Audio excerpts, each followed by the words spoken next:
আমি অনেক অনেক বেশি কৃতজ্ঞ বিপ্লব দাদার কাছে এবং বিশ্বরঙের কাছে এবং বিশ্বরঙের পরিবারে থাকতে পেরে অনেক অনেক নিজেকে সৌভাগ্য মনে করছি। Thank you.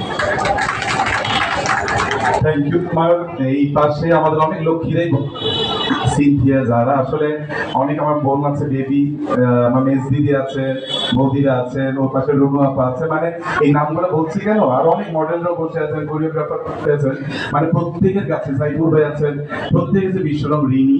কিন্তু যেহেতু আঙ্কেল কষ্ট এতক্ষণ বসে থেকে কথা শোনা, আমরা আসলে অনেকেই ডাকতে পারছি না কথা বলার জন্য, কিন্তু পরবর্তীতে আমরা আড্ডা দিব। জি জি জি। মানে আমি এখন চিন্তা করছিলাম যে আমরা একটা বদভ্যাস আছে, আমি যখন এখানে কি করি, স্কিপ করি, আমরা ইঞ্জিবিলি আঁকি, নানান রকম জিনিসপত্র আঁকি। এই ছোট ছোট মানুষের ছবি, ছোট ছোট কোনো জন্তুর ছবি, ঘর বাড়ি আঁকি। তো সেগুলো নিয়ে তো একটা পাঞ্জাবিও আমরা দিচ্ছি, হয়নি। আমি খুব কষ্ট পেলাম আজকে।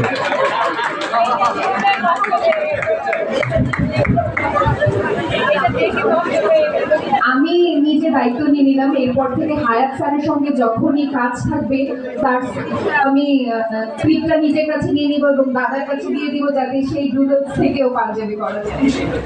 তার মানে হচ্ছে যে আপনি কার সাথে ঘর করছেন, প্রবলেম কিন্তু ওখান থেকে শুরু হয়েছে। কারণ আপনার চাইতো মায়ের সাথে আমার বেশি কথা হয়, কিন্তু এই যে আপনি লেখা পরিঘর সবসময়, লেখার সময় যে আঁকাও কি করেন, এটার নাম আপনার মেয়ে বলেছে না আপনার স্ত্রী বলেছেন, তাহলে পরিবারের মধ্যে সমস্যা আছে, সেটা সমাধান আগে জরুরি।